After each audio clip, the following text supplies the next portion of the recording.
A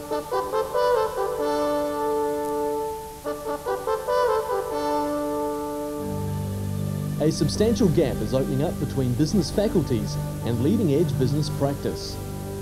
That's according to Anna Smith, writing for the New Zealand Business Education Quarterly Review, reporting on findings by Web Research that businesses are struggling with new situations and that they are getting inadequate help from academics at both the teaching and research levels. In response to Smith's challenge, Massey University has collaborated to create an educational program to learn from and work with master entrepreneurs, innovators and creators. Enterprise MasterWorks. Enterprise MasterWorks is realised as a live-to-air academic chat show. A typical episode includes an interview and presentations, leading to a workshop directed jointly by a host facilitator and a guest master. Our guest today is Peter Mellaloo, founding producer of Enterprise MasterWorks, a senior academic at Massey University, New Zealand, and director with Mindsurfers Limited. In this episode, we go behind the scenes to find out why Enterprise MasterWorks was created, what benefits the program brings, and how you can organise and deliver a MasterWorks production. This episode is brought to you from EuroPME at the Rennes International School of Business, France. The workshop audience are delegates at the International Conference on Higher Education and Small Medium Enterprise. Good afternoon and welcome to this episode of Enterprise MasterWorks. I'm Ray Holland from De Montfort University in England, and our special guest today is Peter Mellaloo from Massey University. Good afternoon, Peter. Good afternoon, Ray. You're very welcome. And please, can you begin by telling us, Peter, about your work at Massey University and how it relates to Enterprise MasterWorks? Right, well, we have a program in enterprise development, and we have several courses in small enterprise policy, in small enterprise management, and mine is one in entrepreneurship, innovation and creativity. And I had to put that paper together about 12 months ago, and I decided, well, if I'm going to have a course in entrepreneurship, innovation and creativity, it should practice what it preaches and be presented and delivered in a creative way. Sounds great. So how does that actually work in terms of the purpose of Enterprise MasterWorks? Okay, well, Enterprise MasterWorks is one component of the whole way in which the courses run. And one of the things I wanted to do was find guest masters, guest innovators, guest entrepreneurs, and I wanted to basically do a mind transfer from what these people working in industry were doing, to do a mind transfer from them to my students, my learning partners, and that's what we're going to do today. Right. And I figured that the approach to take was to orchestrate a sort of creative event, something different from the normal lecture approach. And so we came up with Enterprise MasterWorks, an academic chat show. Mm-hmm. Sounds great. So tell us how it's going to work. Right, okay. Well, the typical elements of a show are first of all a briefing, a front load, where you're getting to know the guest, and I'm the guest today, but usually it's an outside guest. So you get to know the guest and get to find out what they're there for. Then the guest will talk about their aims for the episode, and you'll perhaps find some more background about their company, their organisation, what they're doing. Perhaps it's some video that they've recorded. And then the key thing is that the guest will present some kind of challenge to the audience that allows the audience to practice and demonstrate the skills that the guest has been trying to pass on to them. Okay. And so then the audience, the learning partners, will have a go at trying out these new ideas. And then the team, yourself and me, the guest and the master, we will make wise comments as to how things could perhaps have been improved, or other sorts of insights could be made. And we'll discuss about how that learning could be applied elsewhere. Okay, so we're looking forward to getting to know you. Can we begin by asking where your ideas and skills came from that led to MasterWorks. Right. I did a university degree in industrial management and engineering at Massey University, and then I switched into sort of public policy and strategy, and I found that strategy was an excellent subject for managing creativity in sort of an orchestrated way, focused on business purposes. So I taught strategy for about 8 or 9 years, and started to get interested in better ways of optimizing the transfer of learning from the university place to the workplace. And so I then started to experiment with adventure learning approaches, sort of, team building, climbing mountains and doing that sort of stuff. And I got to learn about the adventure learning cycle, where you do an activity and then you reflect on that activity, looking at what things went right, what things you could improve, and so on. So we did the adventure learning and ran a course in that for several years, and discovered something else called action learning, using project-based learning, the Rennes approach, and started to integrate both action learning and adventure learning and other experiential learning techniques, moving more and more and more away from talk and chalk approaches. Then I left the university for a couple of years and formed a company called Mind Surfers, specially designed to create learning organisations, and did some work there. And then the university offered this new course in entrepreneurship, innovation and creativity, and they asked me to design that course. And I said to them, if I'm going to design this course and run it, it's going to be innovative and creative. And this is episode 15 of how we've been running that course. And you got the wagon rolling, you got good support for this? From some people, yes, and from some people, no. I've had some lecturers actually forbid people from taking my courses.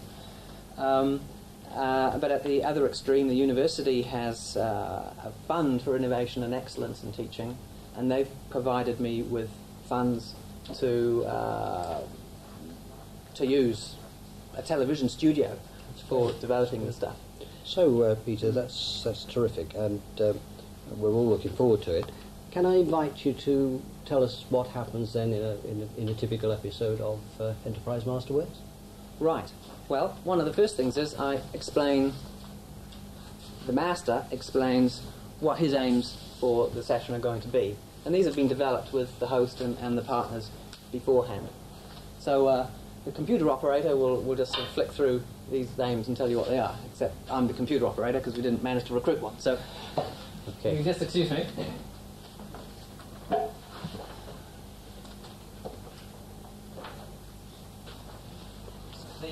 My aims for the workshop today are to introduce the Enterprise MasterWorks approach as an approach for learning about and teaching innovation, creativity, and enterprise. I'm going to overview the approach that we take. The second aim I have is to demonstrate a practical example of a typical episode. And we're about 10 minutes into the typical way that we run things. My third aim is to report the advantages and disadvantages of this approach as seen by my learning partners, my students. The fourth thing, I want to provide you with the opportunity to explore the prospects for applying some of the approaches that we take here in courses in your institutions. The other thing I'm doing here, this is really more for my experience rather than yours, I'm wanting to prototype the production of a multilingual episode. I have students who are both Chinese and European speakers, and I want to improve the way in which I deal with both those languages. And so today we're experimenting with French and English. And this is the second time that we've used an amateur production crew. Normally we use a professional TV crew, and today I wanted to test out the previous experiences and experiments I did with an amateur crew and just consolidate how things worked.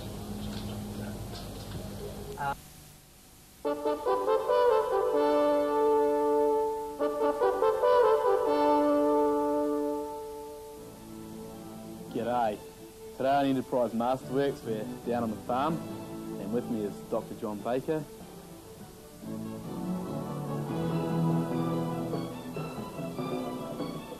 Dr. Baker has come to your company with the design of a new product, the home garden version of the cross-slot drill.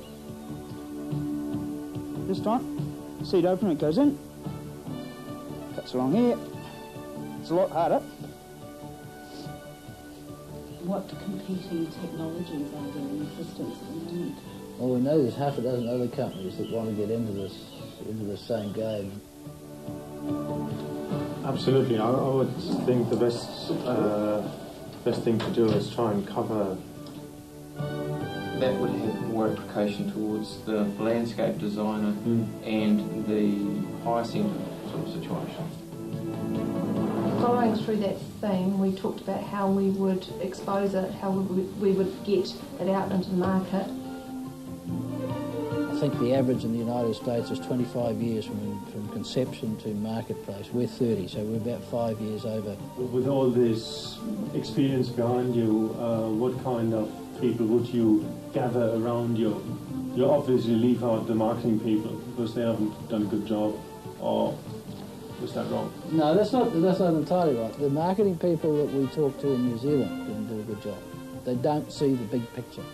We're too insular. We look too much inwards. We don't look out in this massive big market out there. Okay, so differences in the show. Alan? Clothing. Sexy shorts. Where?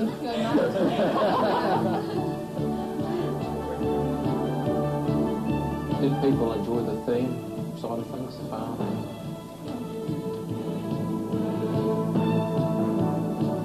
I knew the answers that I wanted to get, what I wanted to bring out from John at some stage.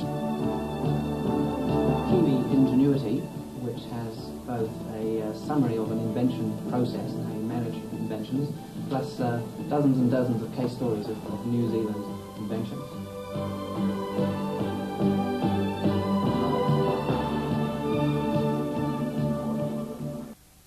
Okay, we're back with the studio audience now, and it's your chance to ask Peter, our guest master, some questions. Peter, what have students, or how have students responded to this innovative teaching curricula? Well, very favourably. I gave them a shallow but rapid entry into what the studio approach was about. My approach is to sort of frighten away those that don't want to be part of it straight away. And I only frightened away about 2 out of the 30 students, and the rest stuck right through. We've got some video later which will show, which will answer that question. So the response has been very favourable, and on various reports I've got very high ratings for what we do. So, but we'll come back and I'll give you some evidence later. So what kind of qualities do you think this develops in people? What sort of qualities does it develop? Faculties that wouldn't be done by traditional. Well, I had some ideas about what I thought they should be learning, and I consulted with other professionals as to what people should be learning. But my very first episode with the students, I asked them what they had turned up for, what they wanted to learn. They wanted to learn how to take new ideas and turn them into, evaluate them as business opportunities, and if possible, learn how to turn them into proper businesses. Other students wanted to learn to think outside the box. Others wanted to be consultants to small enterprise. So those were the aims that they had. And so my job then, within the next week, was start to figure how future episodes of the program would meet their needs. And along the way, the students discovered other things that they wanted to learn. And those fed into our future planning as well. So, for example, time management became an issue. The students said, we keep running out of time for doing assignments. So we ran a little tutorial as one episode, just a 10-minute thing on time management. And next year we'll actually reinforce time management by giving them bonuses for getting assignments in on time, and we'll penalise them for late. So it will evolve like that. And is that what they were doing in the video episode, Peter? What was happening in the video episode, that was a 3-minute sample of a typical 150-minute episode. The guest there was a scientist turned inventor who he developed this approach for tilling the soil and sowing seeds and fertilizer all at the same time. The normal approach is you till the soil, then you drive the tractor over again, sow the seeds, then tractor again, fertilizer. So he's developed this thing called the cross-T drill, which sows the seed at the same time. We're having great difficulties marketing this invention. So his challenge to the audience in that episode was help improve the way that I sell this product. And secondly, I'm thinking of some different products. The current product is a big, large-scale farming implement. What about a sort of garden or household one for a small plot? And so he gave that as the challenge to the students to evaluate and make a presentation to him during the episode about how they'd go about marketing it. So that's what happened on that one. The other elements that you see in there, on the back of your program today, you will see we have, after the workshop, we have a kind of a review where we look at the whole production system for the day. And here we're reinforcing the idea of continuous improvement. And we look at things which we could have improved in terms of our planning for the episode and our execution of the episode. So I'll be asking those questions later on in the we program. have one quick question from our worldwide audience. At what level do the students get involved? In other words, years into the programme? Very quickly. It's mostly year 3, but we have post-experiential students.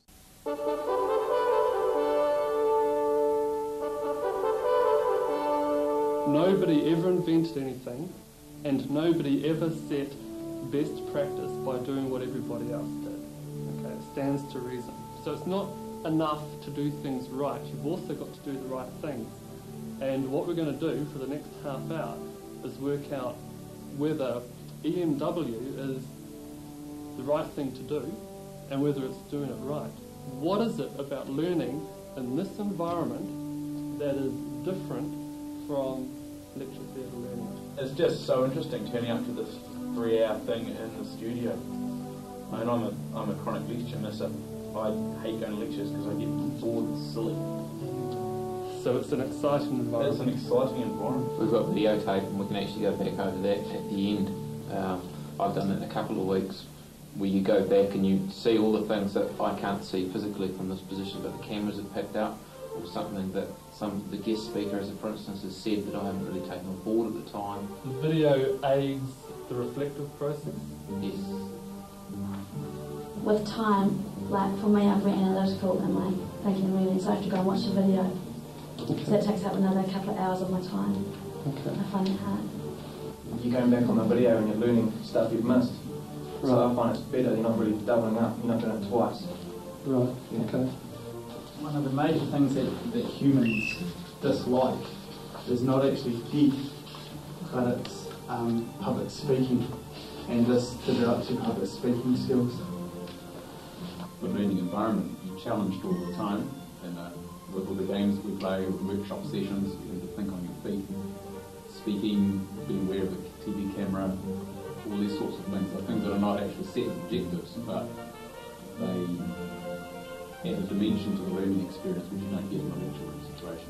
Having worked in the medium, I'm extremely sceptical about it because I've seen things prepared, things said in a certain way which I know are lies, and I've watched people accept them and believe them simply because they were coming up the television screen. That's not an element for you, clearly. That's not the way that the thing comes across in the first place. We have a lot of interaction with guest speakers, and we're allowed to question them. The panel up there is primarily to generate those first questions to break the ice, but afterwards we question it anyway. The other thing is that we've got the insights and the debriefs at the end of it, and so that allows us to say, what have we learned out of this? What do we think that the guest speaker said that was crap or whatever. So I think those mechanisms let us work around that. Yeah. Okay. I'm sorry.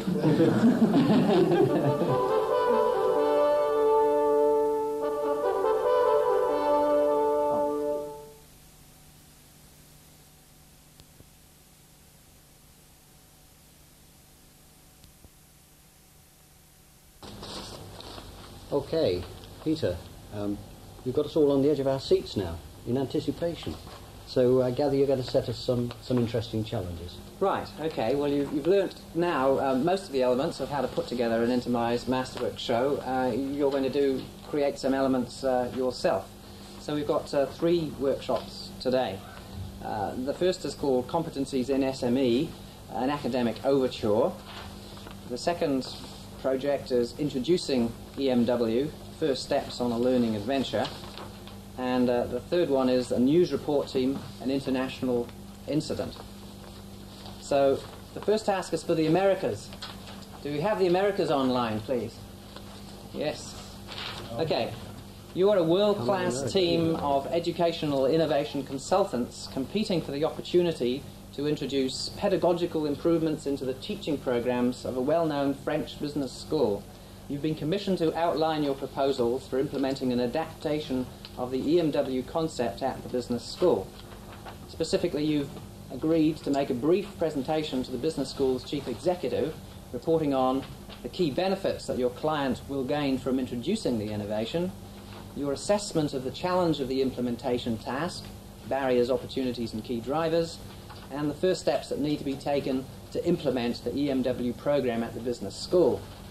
However, the CEO's time is extremely valuable, and you've been allocated just 2.5 minutes for your meeting. Accordingly, you've decided to rehearse and video record your presentation so that you achieve a first-class impact. So that's the briefing for you, and perhaps if the Weftonet could deliver that to America a bit. There we go. The next team, the Competencies in SME, an Academic Overture. And this is for the Europe and Africa team. Okay. You are a world-renowned group of SME educators, trainers and consultants. You've been given the rare opportunity to make an appearance on Enterprise MasterWorks, an academic chat show. You've been asked to make a 2.5-minute critical presentation reporting on the competencies for small and medium enterprise which you consider are developed through participating in the Massey University course Entrepreneurship, Innovation and Creativity, including the production of typical episodes of EMW. Your presentation may take the form of an interview, fishbowl, discussion, documentary or news report. You might also offer a critique of the pedagogical approaches taken, what pedagogical principles are employed, what are the strengths and weaknesses of the approaches, and so on and so on. So here's another attachment to be delivered. Thank you. And finally, we have a workshop team, the French EMW studio team, news report team and international incident. You are the EMW news report team. You are scheduled to present a 2.5-minute news slot reporting on the progress of this first international episode. Visit, observe and interview the other workshop teams to produce your report. And your report will be broadcast through the local TV channel in Rennes, in French. So that is your mission. So I think we should take a little break now while the workshop teams get sorted, and we'll set them some really interesting challenges there, Peter. I hope everybody's feeling really ready to take them up. Right. You've got, just like in brief, you've got about 50 minutes to plan your episode. We might consult with the director and chop that down. 50 minutes altogether. You've got some planning to do for about 7 minutes. You've got some preparing to do for about 15 minutes. Thank you. So at segment 24, you'll have 2.5 minutes to perform your performance, your contribution. So yes, you're right, you've got about 22 minutes in total to prepare your workshop. Before the workshop shows, we'll show another piece of video which will give you the example of what the students did, my students did, in their first episode, and you may see some things that you'd like to improve upon. So that's all. Okay, thank you very much. So, we take a little break and then we proceed with the presentations for the workshop. Good luck, everybody. Keep smiling. I think we're going to have a great challenge here, and thank you to our master for setting it out for us today. Yeah. And don't, of course, hesitate to consult me during the workshop for any further advice and resources. That's great. Thank you. Looking forward to it. Thank you. Right.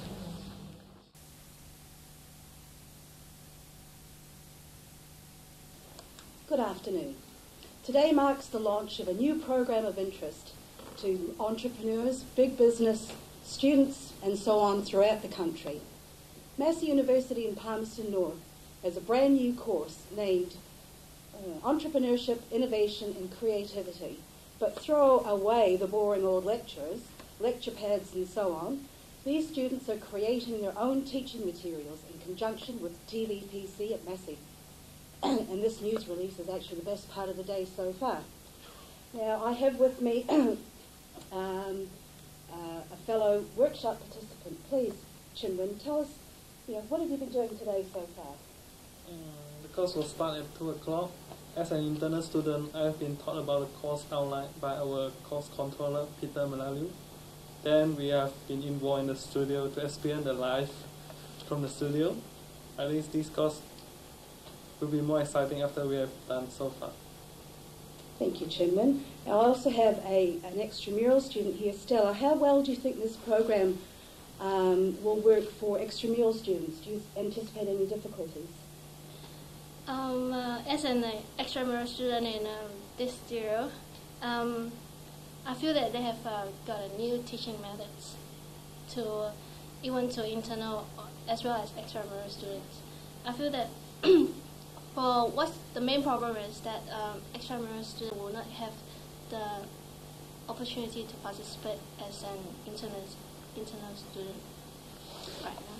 Thank you, Stella. And Derek. Derek is a local businessman in Palmerston North. What does the production of entrepreneurship, innovation and creativity mean for local businesses? This production to me as a local businessman demonstrates the facilities available locally to produce work for television viewing. I like to try and utilise local businesses to promote my firm, and this production clearly demonstrates the quality of what is available and possible.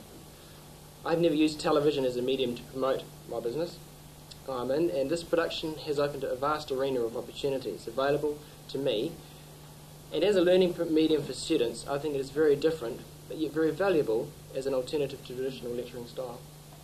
Thank you very much, Derek. Well, watch out, world, here we come. And what's the weather doing, Jim?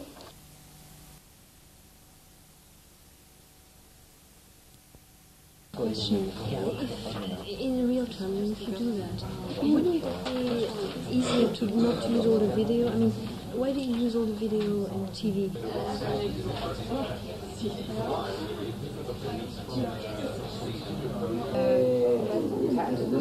Learning concepts or, so as to be used afterwards. This is something I missed. I can't see how it relates. See what I mean? Yeah, you can write that out. So what is this that we're doing? Just for my benefit, what we're supposed to do? The idea it's spontaneous too. I think that's critical because I think learners don't want to read or listen to anybody. But if we go in there, whoever is going to be doing 2.5 minutes explaining, these advantages, we've got to say it like we believe it. But in that situation, totally. What is the role of the indicator? I agree that could be a problem, but if we're to fulfil the brief, we've actually got to say, we really believe in this as a product. We will do you a really good deal. We've got to convert. How long would it last? Do you know the experience of the speaker, bringing speakers in the classroom? How long would it last? What, the whole operation? 3-hour program. Then you need setting up time and so forth for each operation.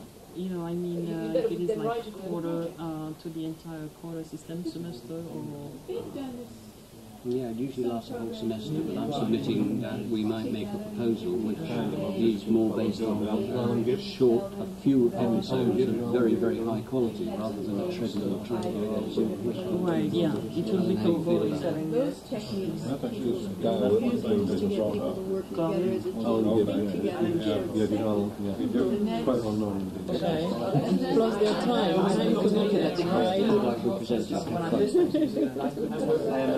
So, and then, so we get... And also the thing is that if a person is a highly regarded, this whole project has to have a certain level of reputation.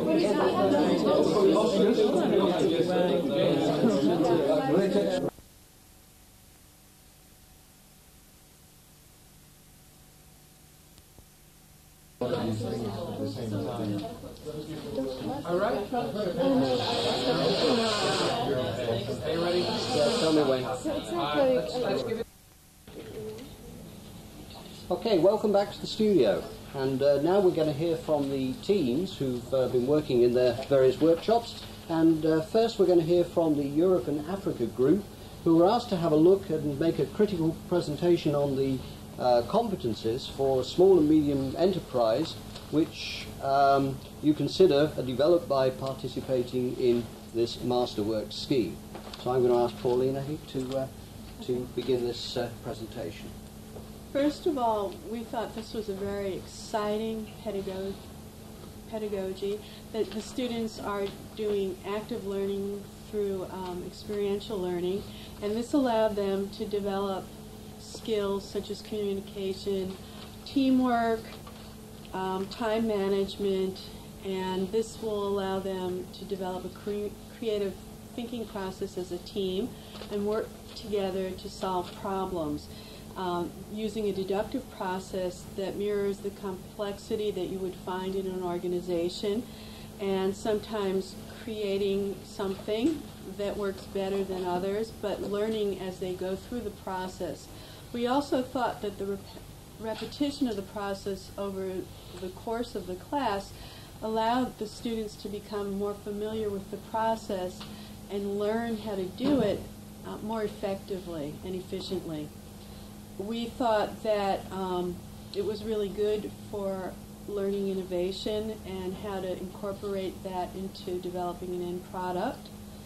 We thought it was pragmatic and it offered a different point of view, and we really thought that a lot of it seemed to be based on improvisational theater. As you know, that's always entertaining and informative. So those were some of the things that we thought of. Because this is student-based education, we figured that we would then ask students what they thought of the process, and they thought that the most important aspect of the process was that it encouraged teamwork, which, as we know, that's important to the entrepreneurial process, and that it encouraged individuals to learn what their strengths were and to know their role in the group, and it taught them to learn to be precise. Okay, thank you, Pauline. A brief interruption there for the inevitable electronic chimes. But it allowed us, it really showed our creativity in the process. Absolutely. A very, very positive report there from the American group. Thank you very much. Who else are we with? I beg pardon, Europe and Africa you're representing. We've got the Americans, I think, coming up next. Would you like to come up and make your report, please? Okay. Thank you. If you could Come, just shuffle around a little here. ladies and gentlemen, you are kindly requested not to smoke. No smoking to fasten. We have here a group of consultants from North America who are going to present to the school here in ESC Rennes the reasons and the advantages of using Enterprise MasterWorks. Thank you. Thank you. We see Enterprise MasterWorks as a great opportunity to enhance the image and standing and status of the college. The students will experiment with the learning activities, typically known as experiential learning, but I think taken to a new level, because in the past it was more gaming involvement. But this takes it, the interactivity, to a new level. With creativity, I think there will be a speed of learning. We have an opportunity to involve the college and the community, which is the direction we need to take for more outreach, we think. The students will be motivated. They can get immediate feedback. Obviously, they will improve their communications ability, and they will be able to, through the exposure with the business community, be able to enhance their learning. And also, this will kind of pull together, we think, the regular coursework that they have had and integrate it for them. We do have a few challenges, but they can all be overcome, and I think very readily. We will have to overcome a little bit of resistance to change, which is normal in any new program. Some of us may perceive it as a threat. There will be some cost involved, but I think when we get to the steps for the program, we will address that issue.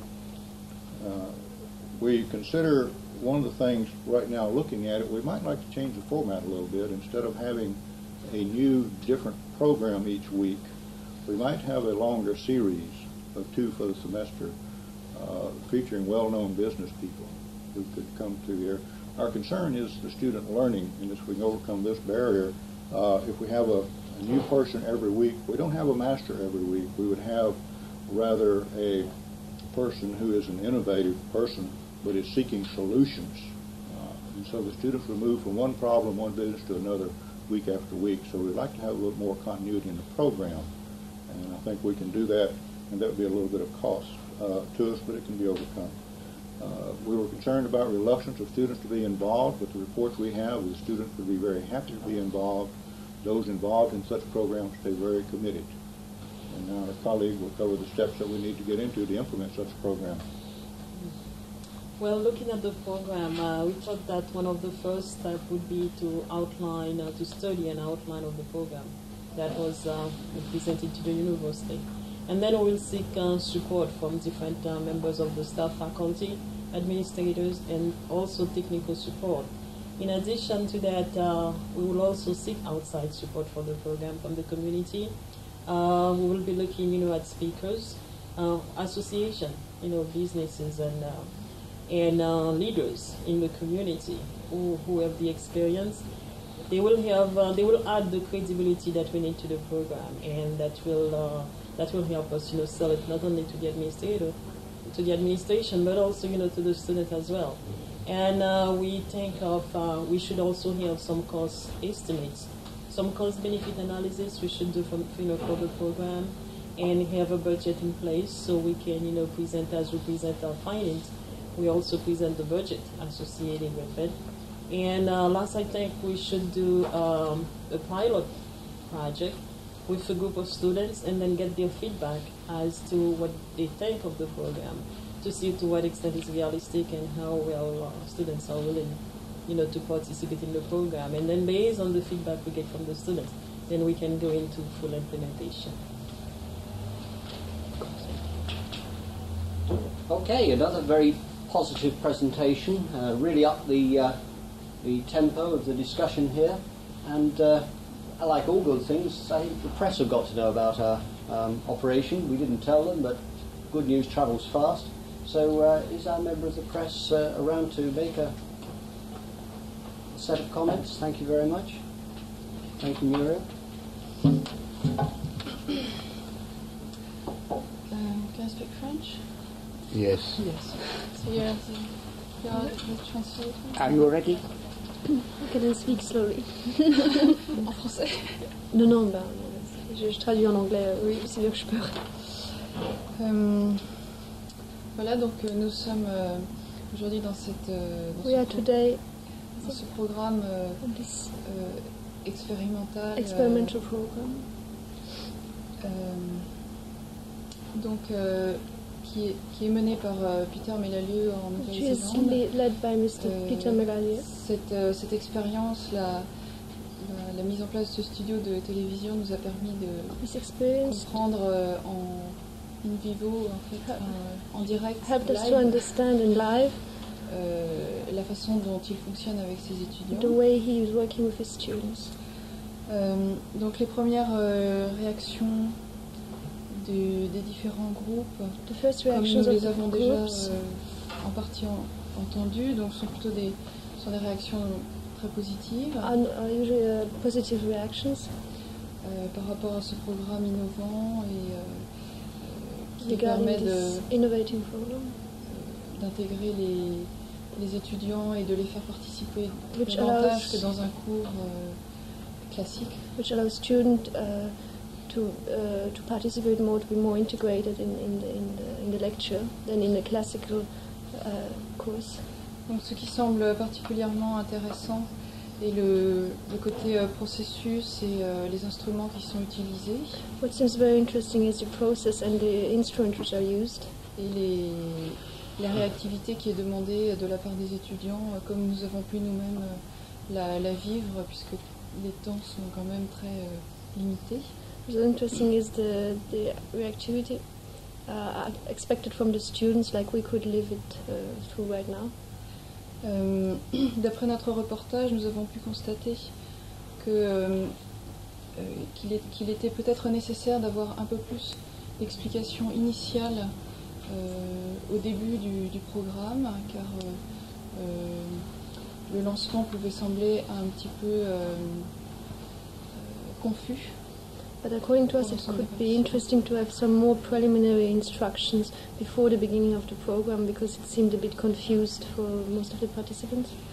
Et d'ailleurs, ce point a été souligné comme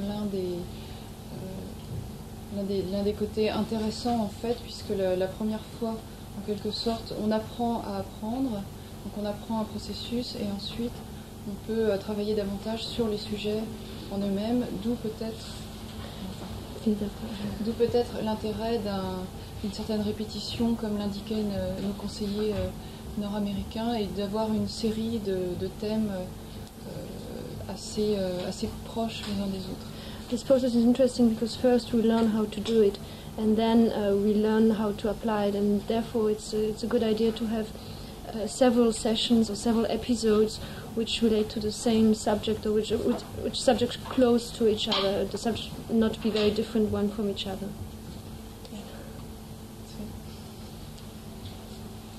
I have something to add. Mais, can I? En français.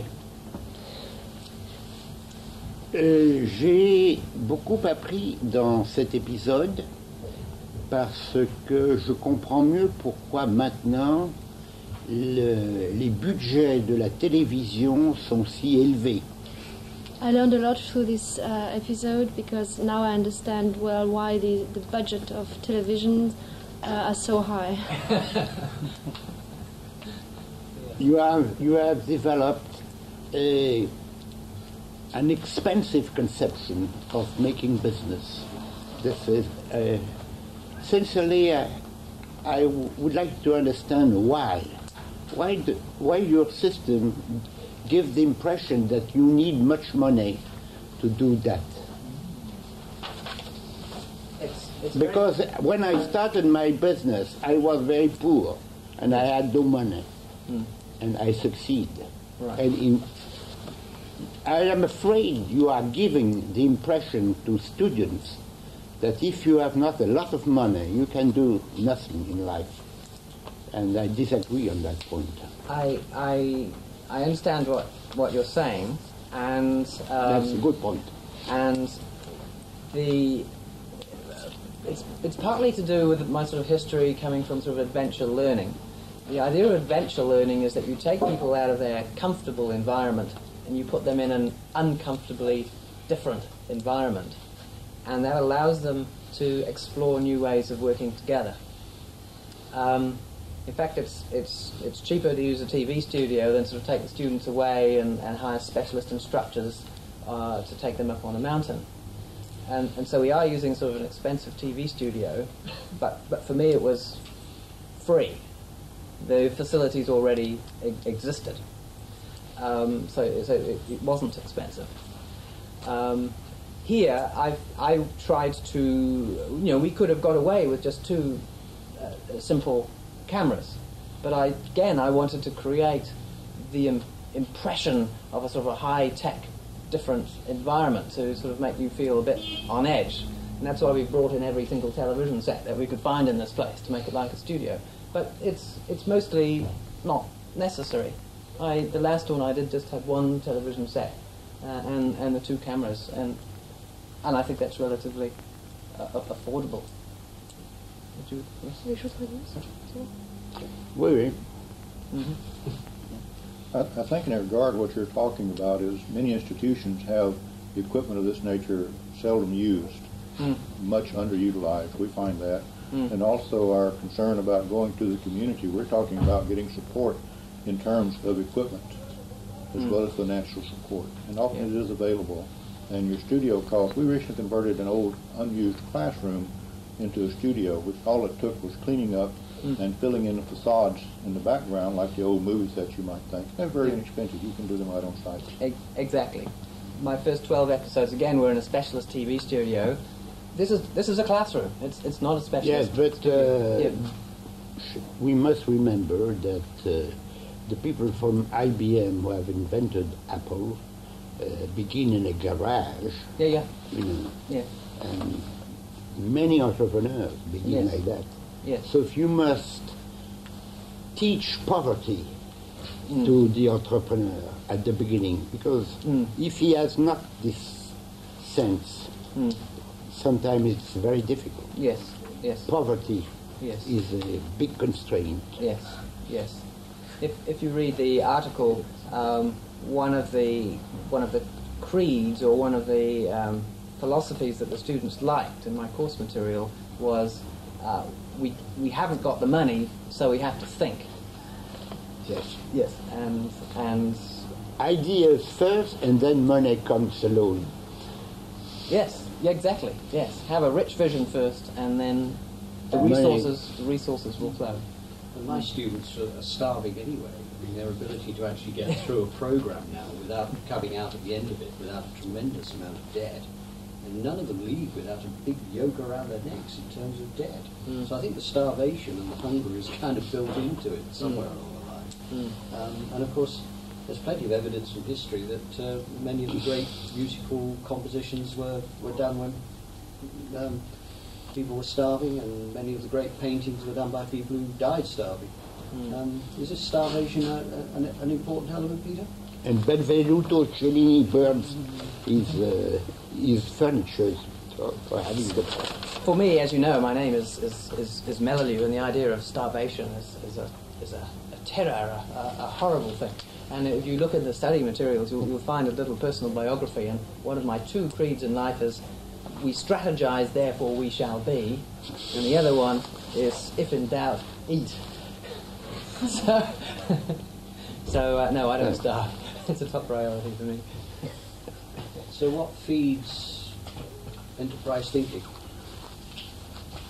Oh, that's a general question. You're not starving, so what feeds it? I think there's always a need for something. Then that brings about creativity in people. For example, there's a shoe store in Chicago for people who had surgery, and then they have one leg longer than the other.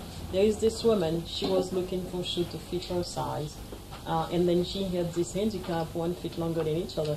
She traveled all over the place, could not find her shoes, so then she created her own store, her own shoe store for people with such disabilities, and then that commodity. I think, business usually come out of a need most of the time. Large-sized women, this kind of things. They look for their size, couldn't find it, and then there is this lady with this bright idea, well, why don't I start a store for large-sized women? And then they call it Women Plus Sizes. So then I think that's what it is. So lots of examples of creativity arising perhaps quite coincidentally. But there I think we wind it up just for a short break. Thank you very much. You've just done, but with a different workshop exercise with staff from my university, exploring how they would apply the principles in science teaching. First of all, I'd like to just begin with my understanding of what the ICE program offers, and that's on the right. It seems to me to be centered around group discussion and planning, discussion of issues in which there are judgment calls to be made, optimal approaches to problems. Second component seems to be the TV filming of the proceedings, and I'd like to just speak about that one. First, it seems to me the only function of that component is as record keeping, and I accept that and I think it's quite good, but I don't think it requires any more discussion. So the question is, how applicable is group discussion and planning to education in science? And on the left, I've listed what I think are 4 components of science education. The first one is the facts and theories of science, and as Neville's made the point, there really is not an opportunity in there for discussion.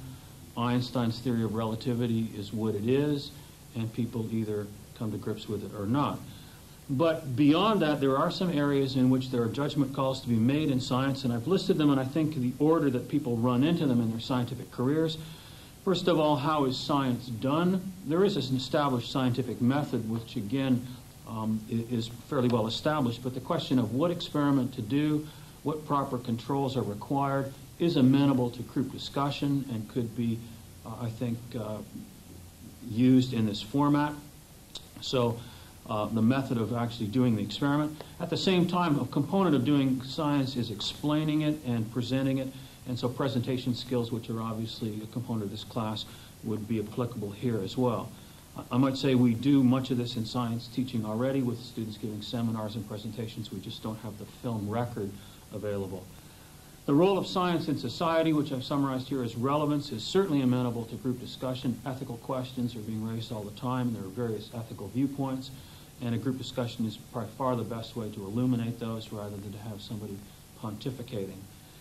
The last one, I think, is one I thought of a little bit later, but there are different methods of teaching science. And since one of the things that people learn in this class is how they best learn, a discussion of how science is best taught, how the facts are best presented, whether that be in laboratory situations or through audiovisual aids or through internet teaching or whatever, is also amenable to a group discussion. So we see a core amount of knowledge that's perhaps required as not being amenable to this approach, but these ones which proceed a little bit later on in the development of scientific career as being quite amenable to the approach that we've seen here today.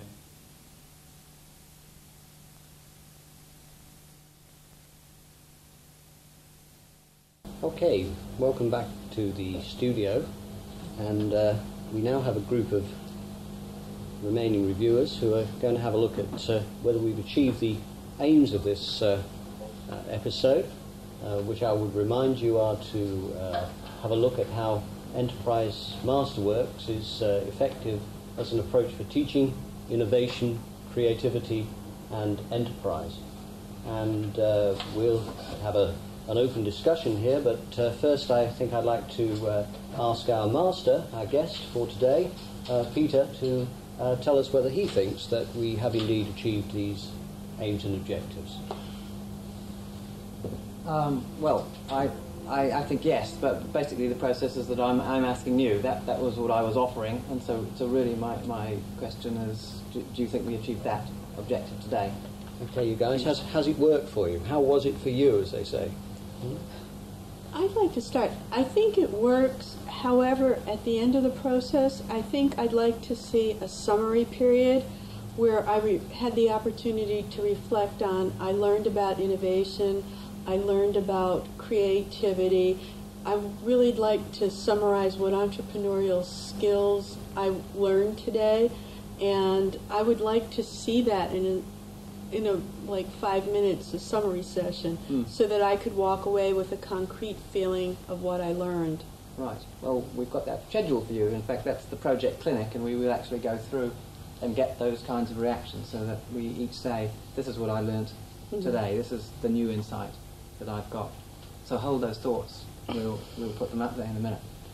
Right. Okay, and do you see this learning process as a thing that maybe continues for a week, forever?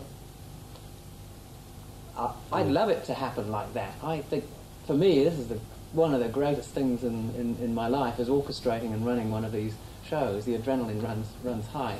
And if people say, yes, this is valuable, then I'll be able to keep on doing this. Yes, I want to keep doing it. But how important then relatively is it to identify the benefits or concerns right now as distinct from, say, reflect on them over 1 week? I find it's valuable to do a sort of quick review now, just to sort of say, okay, these were my intentions today. What's your reaction? I just wanted to introduce the approach to you. Have you got a sense that you've got a sense about what it's about. Yes, how's that? Yes. Right. Okay. So we've achieved that aim. But what usually happens after an episode is that 2 or 3 days later we meet with the audience again, not in a studio but in a far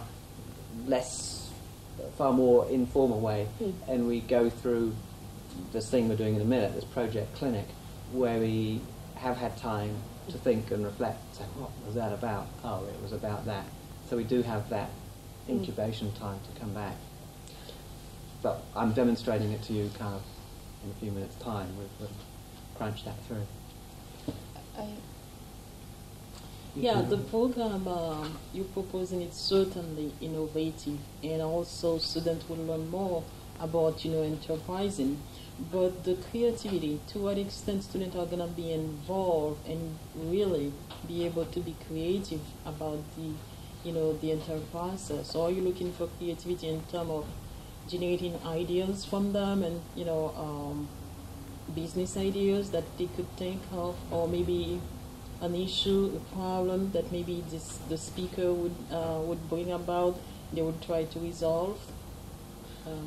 Okay. Yes, we certainly do that. The Enterprise MasterWorks part of the whole program it's evolved towards dealing with a real challenge, a real problem that the guest brings along.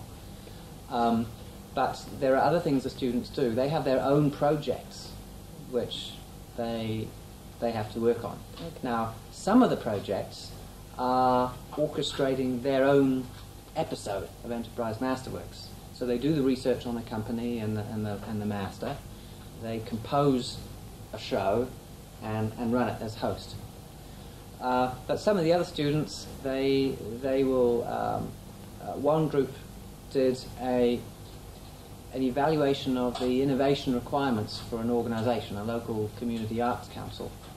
So they did a consulting project to that organisation to find out what were the barriers to innovation, how much innovation that organisation should have, and how they would go about getting to that optimal level of innovation. So that was one of the projects that they did. Now they came back in the very last episode, episode 13, to give a brief review of what their project was about and what they had learned from that project, so that again their learning, their insights are transferred to the other project teams. But those other project teams are not necessarily related to the episode. So does that? Yeah. That helps. They've got a wide range of scope as how they earn their points, as it were, for participating in this course. Yes, I have one question which is quite technical, but I was wondering about the contribution of the video, because what would be the difference if there were not video recording and just the same kind of discussion, fishbowl audience, then workshop, coming back, discussing, but without not this video, because, well, personally I feel it like a bit stressing. Oh yes. So I think it can be disturbing for some students and make them forget about the subject. And maybe it's just at the beginning and concentrate on this part. You're absolutely right. The initial couple of weeks, the students were sort of quite alarmed and stressed out by the studio environment, but they eventually got used to it. But also their level of performance, and my own, improved substantially. When you know that you're being videoed, and when you believe that it is going out live to air, you prepare a lot more, both in terms of early preparation, but you also prepare your thoughts better and clearer. And that's what we find. Because in fact, and we had a perfect control experiment. 1 week we did a rehearsal, about week 7, week 8, for the students who were going to be the host, take the host. And so he said, this is not live to air, this is just a practice, a rehearsal. And it was, the whole quality and tone dropped remarkably. as they mucked around and fooled around and things like that. And then we again went back into the studio environment. Wow, everybody was up to peak performance, and it's an extraordinary thing that it does. Does that make sense? Yeah. I take it you use the video afterwards to show back and look at and maybe in conjunction with other discussions and so forth. So you've got a record there, yeah? Absolutely. What we do with the video is, again, on this project clinic in 3 days' time, we look at little bits of it. And I, as the host, I would have looked at it on, say, the Tuesday and picked up some points for improvement, both in terms of the production system, but also in terms of future episodes that we plan. And the other thing is that we send it out to the extramural students, of which there are 15 of them this last year. But the next thing that we want to do is we want to see to what extent the video that we have produced has actually value to a completely different bunch of people. In other words, we'll put together a little sort of courseware package that says how to use this video as part of either running a workshop or just for your own learning. So we will produce some courseware aids. So that's going to be the assignments for this year's students. So it's going to grow and grow like that. Yeah. Thanks. Yeah. Unless we have any pressing questions. Just a quick question. We do. Okay, thank you, Paul. Are there readings that go along with this course on innovation and change? Yes. You're right on the ball, and you'll see section 4.4 is selected readings, and perhaps. Yeah, looking forward to when we get there. We'll talk about some of the readings which go with this course. In the meanwhile, could I perhaps guide us to the next stage of the workshop, which is the project clinic, which is to actually have a look at what we've learned from this experience. Yes. Yeah. But quickly, can I get your hands up on the other aims? Because there were several other aims. So. How well did we achieve that aim? A demonstration of a practical example of an episode. Some difficulty knowing what is a typical episode. As an enjoyable example, I think we certainly have achieved it. Right. You experienced a practical example. You saw the things that have to go together. Yeah. Can we take your word for it that it's typical? This is quite undifficult. Is it? Well, it's typical in terms of the chaos that happens, and in the last moments, people come together and make stunningly excellent presentations. I was very impressed by the quality of the thinking that had happened, that you had so quickly grasped what was behind it. So, yeah. It's academics always trying to get one step ahead. Yeah. It was more shambolic than normal because we started late and people had to leave. That's not usual. Usually everybody then and it all goes exactly to schedule. You mean students leave at their peril? No, it just happens. It's all scheduled. Sure. You know, obviously doing a lecture, but everything's been slipping in this conference. So that's what's happened. Report the advantages and disadvantages as seen by the course learning partners. The presentations were true to the briefing and reported lots of advantages, I think. I think the discussion revealed some reticence and concerns about, particularly Jacques with his concern about the budget. So advantages very strongly, disadvantages to a limited extent.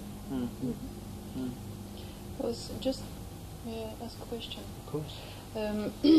About the content, each episode you are receiving a guest, but I was wondering if this guest is choose deliberately. I mean, is there a planified program for the whole year, or maybe it was for the first year, but I felt like it was maybe a bit casual, ad hoc is the word. Yeah. Opportunity. If you read the article, the first 6 guests that I chose were they were friends who I could sort of trust treating to this new process. And then we moved from the university to the local town. And then once I figured that, yes, it was really working, then I moved out and got some people from the capital city. So that was the first 6. Then the students got the hang of it, and they started making their own suggestions of people that they wanted. One student he'd set up his own business at school, and he wanted his mentor to come along and be on the show. So the students then started to pluck people that they wanted to learn from. So partly ad hoc. Chaotic. I was using that word with you. Yes. Students are creative for the program as well. Yes, they became the producers and the hosts. Yeah. That one that we saw right at the beginning of the agricultural implement. I was hardly in that episode at all. That was all completely composed and run by the students. I like the idea of students inviting guests, because if they invite the guest, they'll surely listen to them. And generally, when you ask students to invite the guest, they invite some really stunning people, some really superb performers. Problem with that, of course, is you've got a 12-week schedule, and you want to fit it in at the right time, and they're usually extremely eminent people. They usually respond to a request written by the students, but not by the tutors. But it's a question of when to fit them in. And that brings me back to the question raised by the American presentation team about possibly having fewer very high-key presentations and using the learning from those to feed the rest of the program, maybe throughout the semester. How do you feel about that? Well, again, in terms, I like that idea. And one of my objectives for this year is to again reduce both the costs of doing it, but secondly, I also have to test whether there is value in using the old material.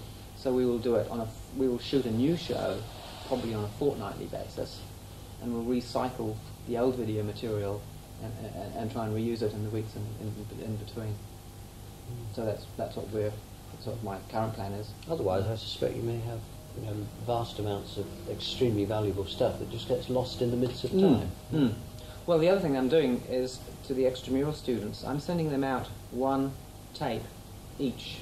They'll know what the full set of 12 is, but they'll only get one, and they'll be expected to write a report about that one, which will go onto a web page, and then the others will see this material that's building up, and they'll say, oh, I'd like to look at that episode. And then they will ask for a copy of that episode, number 3. And so they will choose which ones they particularly want to study. Again, have we got some more aims and objectives? The other aim we lost sight of in the chaos. Yes, we wanted to explore the prospects for applying the EMW approach in other courses and institutions. Did anybody actually discuss that in their groups or generally about using it for their own purposes? No, we didn't discuss it. You were primarily thinking about a strategy class, right, where you use this? Yes. Or you would use this one? No, we didn't go into any other courses, but the idea was very appealing for management class, for example. Maybe an advanced strategy class, or different business courses that you may apply it to.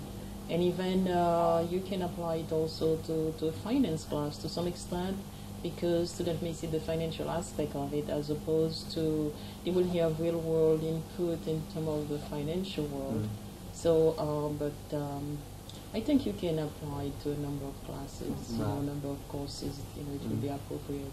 Okay, so we're saying that it wasn't something that we studied too much on about how we take these ideas today and how we'd apply them elsewhere. This is something perhaps for the next episode we actually could explain construct how we would apply it to whatever, finance, science or whatever. Yes. Would it be fair to say that any group of academics gathered to do an exercise like this have got a kind of subliminal agenda which says, can I use this? I know I was thinking, can I use this? And I know I'm still thinking, can I use this? And I loved your comment about finance, because I hadn't thought of that one. I thought of a number of other areas that I could use it. But finance will be a great area, so thank you for that. And I think that process of can I use it and how would I use it, I'm sure will be going on in our heads for some time after this after this production. Yeah.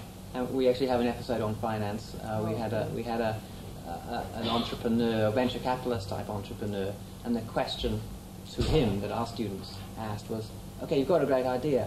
How do you get lots of money to fund the business that's needed? Now this guy, he knew how to get lots of money, hundreds of millions of dollars to fund new ventures. And his challenge to the class was, I've just come back from China. I found this research institution over there, and there's this huge lake full of this sort of mineral salt.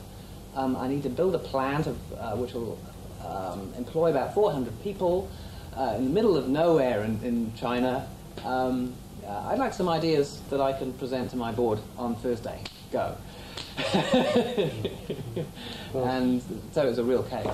So, well, thanks to the master and our guests from the American team, I'm now able to think of exactly who I would invite to do that.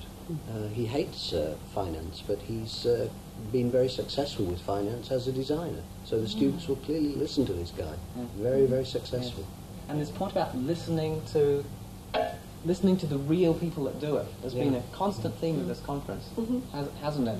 Us as academics are not listened to at all. But there is something about seeing real masters make these decisions. Do you think this will in history be seen as the conference in which we made ourselves redundant? You might say that. I could not possibly comment. No, we won't hold you personally the production of a multilingual episode. And I'm not sure how that went. Mostly the stuff was going in English. I'd hoped that we would have French coming up on the board here. That didn't quite work.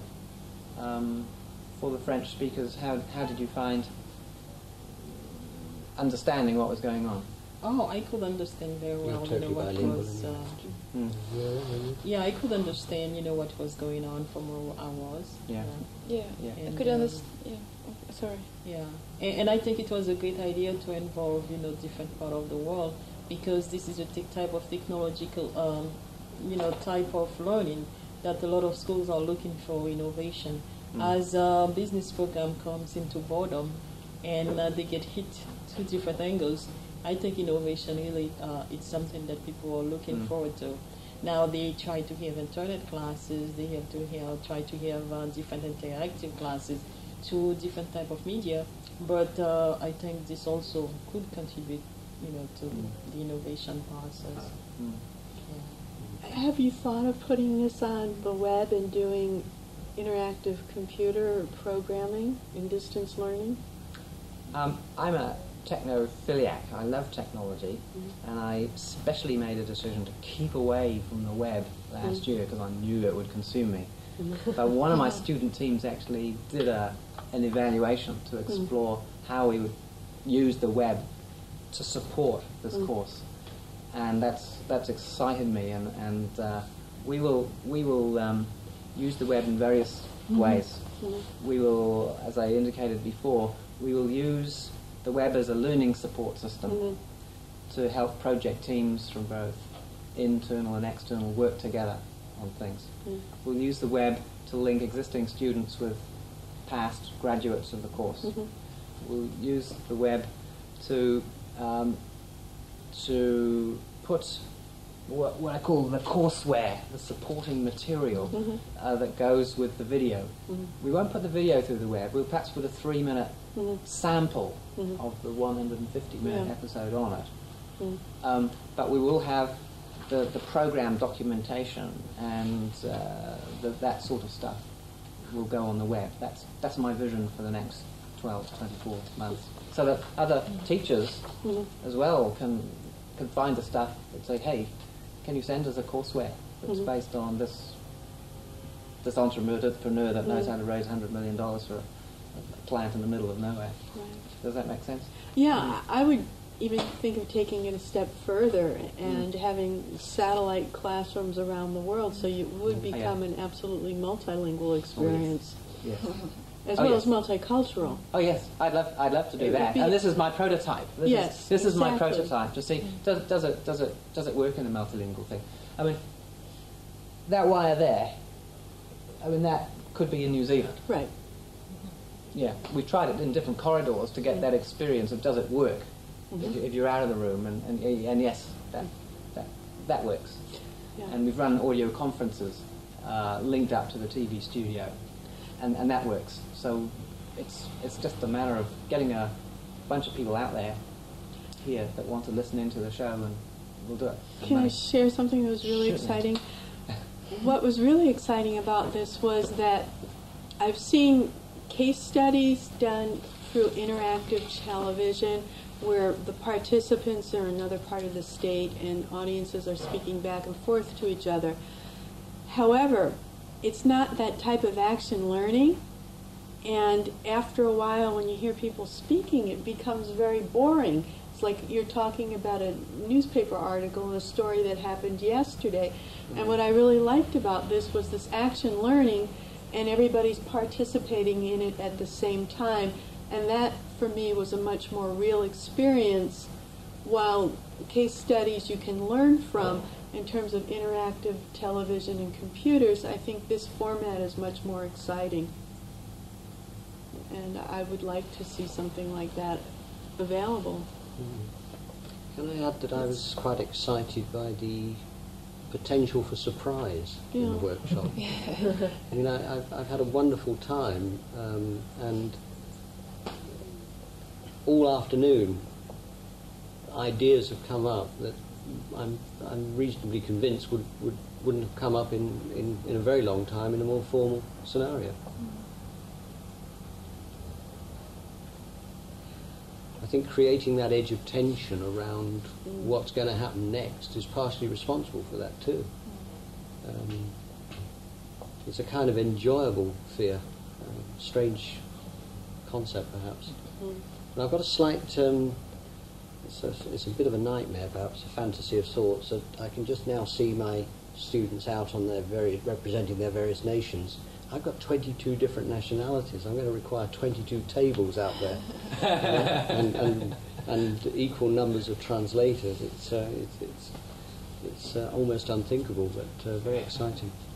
Going back to the idea of translators, when you have a multilingual group participant, it is very interesting how people can participate, but there is also another side of it. Is the interaction of the interpreter sometimes diminishes from, I think while you're focusing on hearing, you kind of lose from the speaker, the original speaker, some of the things that being said.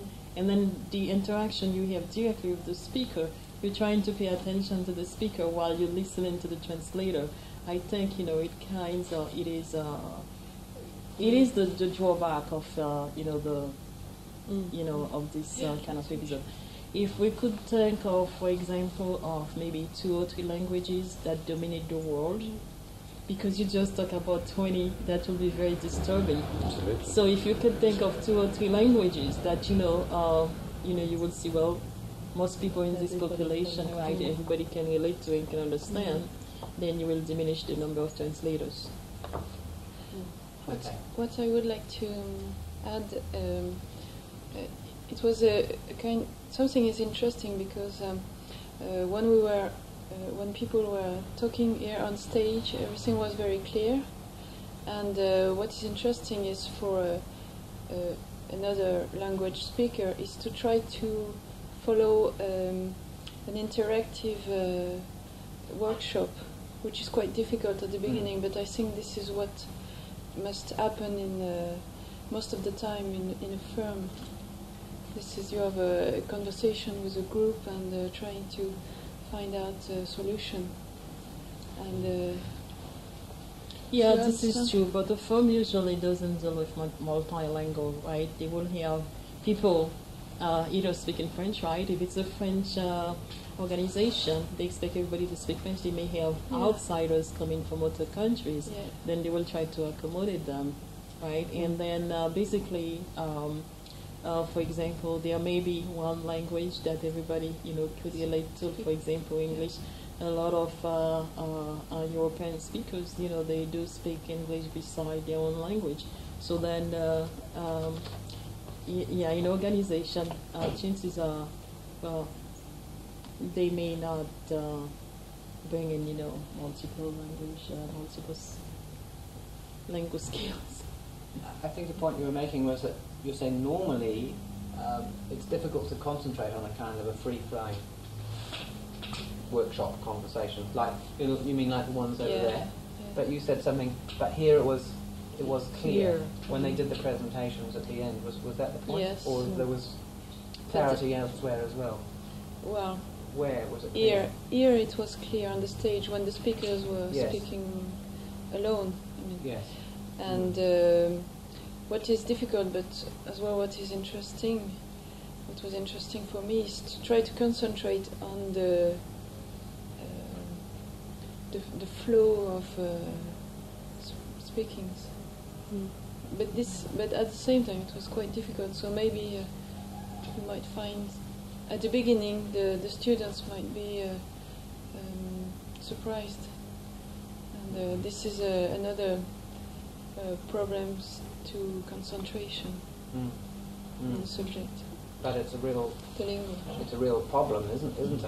I mean, when I worked in Belgium, and suddenly they all switched from speaking English into Dutch or something, and you just lose it, or anything like that. And yet, in a design sort of problem or something, you've got everybody throwing ideas. Yeah, this is it. No, this is it. This is it. This is it. And I think as a minority speaker, you're lost at sea. But what we demonstrated was a process to say, stop, put the ideas together clearly, and go show. And it came up very, very well. I couldn't follow what was going on out there. Geez, this is going to be a disaster. And wham, you pulled it out of a bag. And it keeps happening. It keeps happening. It always surprises me and delights me. I think this ability or potential for identifying cultural differences between these people representing the groups is extremely important too. It's something we perhaps didn't explore in the course of this workshop. But my 22 nationalities would clearly all work in English and would all have a different competence in English, which would be a problem. And they would vary on a spectrum of those who found it very exciting and were ready to run and couldn't wait to get started, to those who were positively terrified. Now, I think I've seen that some element of tension and fear is important to the spontaneity. When you've got a very diverse group of people, how do you know where that line is between keeping them tense because they don't quite know what to expect next, and making them feel relaxed by giving them enough information to make them feel reassured? I'm sure that line must be moving constantly. It is. And it comes from the adventure learning area, and this is the idea of challenge by choice. I have exactly the same challenge of Asian language students who for 11 episodes, they said nothing. And I thought, well, are they learning anything? Is anything happening? But I promised them that I would not turn the camera on them and say, right, what is your view? Because I would have completely frightened them away and they wouldn't have come in at all. I promised them I would not do that. But I said, when you want to make a question or ask a comment, we'll be there for you. And then eventually they dared and started to interact. And if you look at the last episode, 13, where they reviewed, wow, suddenly it's not Snow White, it was one of the other one, the ugly duckling turning into the swan. They were just there and poised, and I think the technical term in computing is lurking. They've been lurking for 12 or 13, and then they flew, and it was a most rewarding experience for me. So the challenge by choice approach. Would you like to run a show yourself? Do you think you could host one of these next week? next week. I think yeah. I think I could. Right. You know, in the end, I know it would be pulled off. Mm. It's a question of how much sleep will I lose and how much how many pounds. That's it. Yes. Yes. Well, there you are. So. But that's life. That's life. Well, the fact that I got a sort of definite maybe is I think I feel a great degree of achievement, that I've achieved an aim of giving you some confidence that you could put together a show like that. Yeah, and I've been thinking, how can I again take this back to the classroom and make this real for students? Yeah, yeah. I think it says a lot about you as master too, that you were willing to wait 11 weeks. God, I'd lose a lot of sleep, but in fact, wondering whether they were ever going to participate, yeah, these students. But I had a research experience like that in introducing design thinking into schools. And I had to hang on a year before they got the idea. But I was determined not to intervene, because telling them how to design was the last thing I wanted to do. I wanted them to discover it for themselves. So I know that painful period that you're talking about. Again, that's part of developing entrepreneurship, is letting people take over and go with it. Yeah, and take full credit for it too. You've got to be prepared to let go. I know in my world of designers, many designers want all the glory and all the credit and all the mentions in the design press and so forth. They want to be the top famous person in the world. And it's a total anathema to making usually a commercial success of their design ideas. I'm just aware that we should start to think that the show might end at some stage. We've become Wednesday rather than Monday. We've turned it into the more relaxed project clinic. But, if I just explain this final process, yes, which please, is covered in the paper. So we've generated some reactions as to what value we've gained from the session today. We've seen that some people are feeling the confidence that, yeah, I could do one of these myself. We've talked about some of the differences between the Enterprise MasterWorks approach and a normal seminar or conference or whatever. And we could list many more down here, but we'll move on. The idea of putting down differences is it's an easy thing to do, to ask people, what's different about EMW? What's different about this? Than the typical classroom, Yes. I mean? Oh, it's very different. You bring in a speaker from the outside. Okay. Speaking from the outside. Yeah. Okay. You have in a video. From outside, use video. Right. So very quickly you can get students to come up with differences. Then you can start to evaluate them and say, okay, what is an advantage of bringing a speaker in from the outside? What's an advantage? Students love to hear real life experience. Motivation. Yeah. Credibility. Well, we've got that message, haven't we? Yeah. Right. Experience.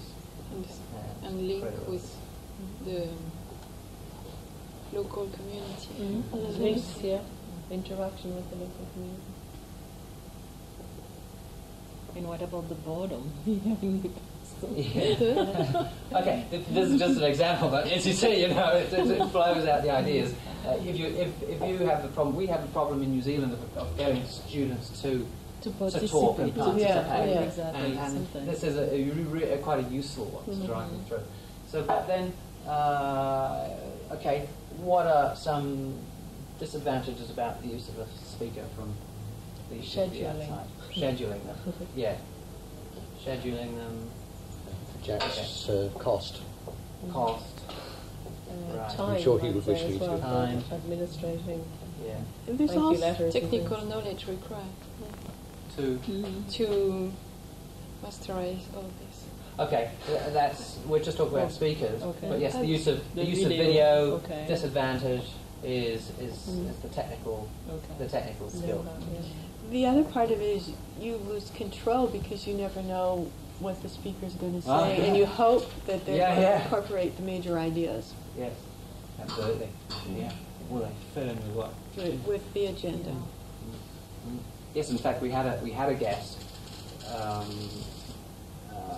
who I was very alarmed about the possibility of using, and I said, you've really got to convince me on this because there is this was an ex-employee of the university, and there'd been court cases and all sorts of stuff. And I said, my course is radical enough without you bringing this guy in. This has got to be minimum regret stuff.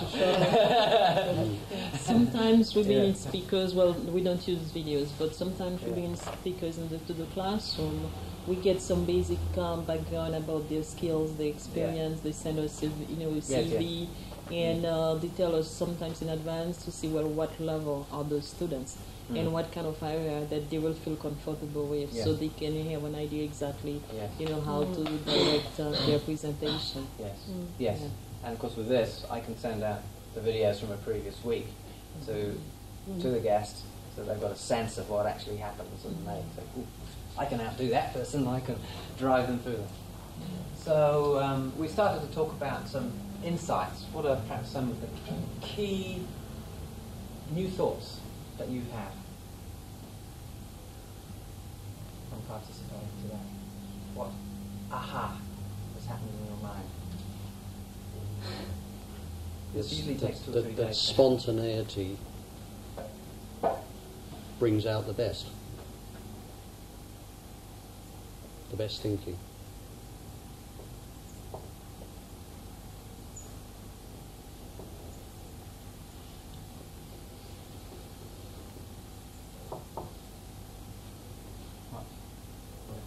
Well, an insight for you would be, hey, I can do this. I can do this. I can bring it in the classroom.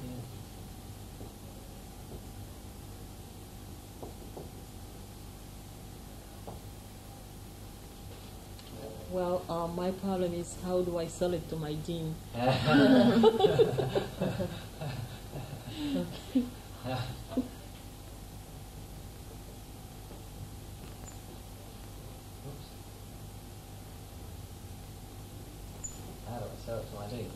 You can tell them it'll increase FTEs. I don't know about that. Right, okay. And we could go on some more there. If you have one, let me know. Future applications. What are you going to do next? Or where could we go next? We had some ideas before, didn't we? We need a program on selling innovative educational systems. So we could have an episode on selling or promoting radical educational innovations. For example, I am astonished at ESC Rennes. I think this is a wonderful program that they've set up here, with 50% of the assessment from experiential work. It's outrageous. And I want to know what is the history of this organisation, and what were the visions and dreams that set this up. How did they get all the sponsorship and stuff that they have here? So that would be a future opportunity, I take. Anybody else got a motivation about what they might do next? Certainly going to explore its use for the design world. And thanks to our colleague in the USA here for finance too.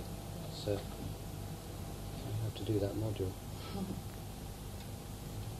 What about the class in international management? Wouldn't that fit? International management? Yeah. I'd like to incorporate it into entrepreneurship. Oh, definitely. Yes, I mean, it just seems such a natural. This international management one, but particularly linking in with the ideas of, hey, let's really stretch out these cables here. Let's have them around the world.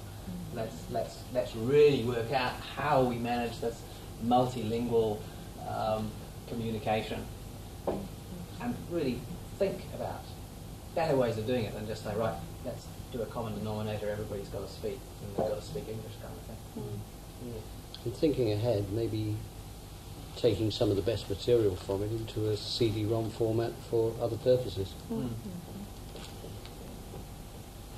CD-ROM are the best of EMW. Sponsors, please.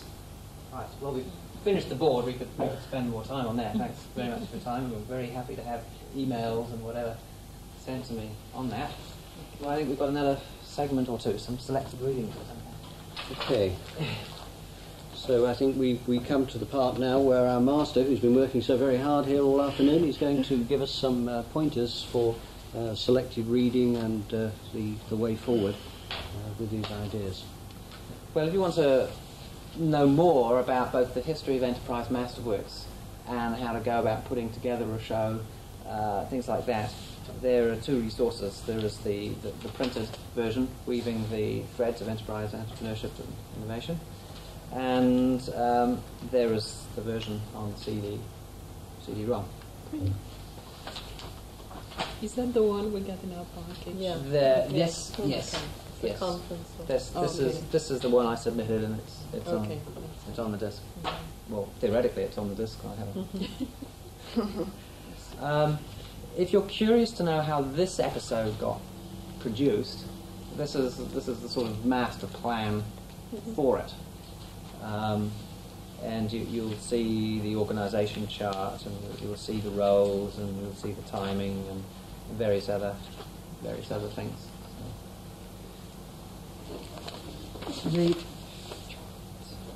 The other sort of resources you'll find in the reading there. There's a list of the 11 or the 14 or so tapes that we've got, and I haven't brought 14 of them with me from New Zealand, but I've got a couple here, episode 12 and episode 13.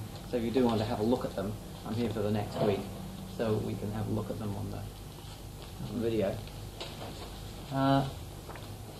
These are the course materials that students get. There's a set of readings taken from published books, covering the full range of subjects, and about a third of them are New Zealand ones, because I've designed the course around the needs of the New Zealand environment. And then the learning kit is specifically designed for the extramural students who don't get the benefit of the studio experience. And you'll see the sort of assignments that the students have, and you'll see some background on the history of the development of the course and things like that. So that might be useful for you in particular, of how you look at negotiating it. So those are some reading resources. A final one I'd recommend is using experience for learning. David Bowd, an Australian educator. It's a very stimulating book. I find it quite difficult to read, but just reading 2 or 3 paragraphs and you get some wonderful insights from these people. So this has been a bit of a Bible for several years for me. So those are the readings that I recommend. Perhaps you've got some readings that you might recommend. I think it fits in with Drucker's work very nicely. Oh, right. And it fits very neatly with John Adair's work on innovation and leadership very well, I think. Right. Well, both those are not ones which I've read, and they haven't informed what I've done. So there'll be some interesting explorations there.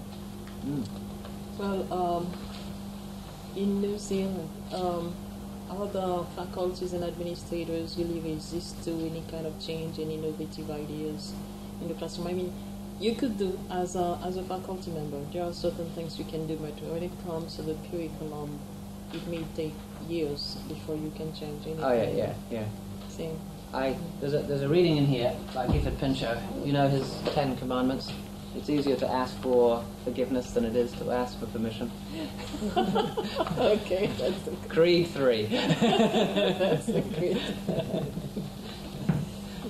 Is there a minimum number of students or participants for this type of learning process? We had 18 in my class last year, and that was the first time we ran it. That was a great number. Okay. But my challenge is I want to learn how to get the same richness of experience with bigger numbers, with 60 or 100, rather than do what everyone else is doing, it seems, and that's saying, it's too difficult, just drop down to talk and lectures. And I just absolutely hate that idea. And I want to learn how to run it with large numbers. So this idea of multinational link-up sounds very exciting challenge. But I think we need a few more exercises like this before we do that. Okay, well, thank you very much indeed, Peter, and I wish you great success with your... No, there's a few more things. Is there?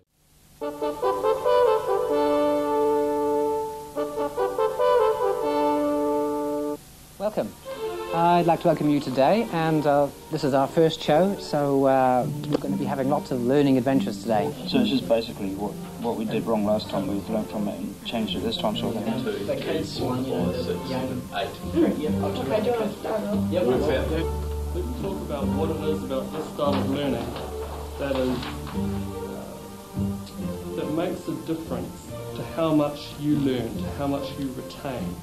I think it's very valuable, and myself it suits the way that I like to learn. Part of it for me is going back on the video and actually having a look to see what you've missed and seeing how it all integrated for everybody else. You don't get that opportunity in the lecture, and it's not in a participative sort of situation in the first place. Here it's participative, so you're involved in something. You've got the opportunity to go back and review. I've got so much more out of this paper than what I have out of any other. Why am I still paying the same for crud? I would advocate that the university investigate a greater range of learning styles across all its courses. I do think there is actually a rush from television, and it's the time element and the excitement and the stimulation. I think it's very real. I think all those things you said are true. They were true for me. And there's nothing quite like it, and I think, that does add value. Your passion is innovation. How do you distinguish between innovation and invention?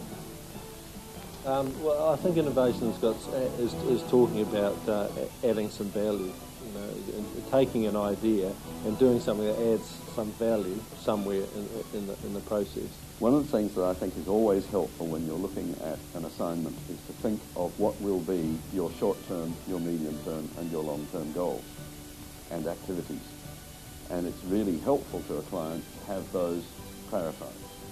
So presumably, if you were looking for short-term goals, you would want to say, what do we think will be, one, the least expensive and or most cost-effective way of having the greatest impact in the short term? Then gradually work through that sort of process, looking at the rather longer-term one. Have any of you ever studied for an exam, and before the exam you did the big cram, so a few nights before you're reading through all these notes, and you're reading through and you go, yeah, I got to get this, and you go into the exam and you're sitting there and, oh, thank goodness, a lot of the information comes to hand, and you write it all down, and you walk out of the exam and you think, that was great, whew. And then the next day you can't remember a thing. That everything you studied is absolutely gone. Has it ever happened to you? The single most frequent failure in the history of forecasting has been grossly underestimating the impact of new technologies. Do we understand a little bit more about what that means? Does that sound absolutely fabulous? Oh, yes.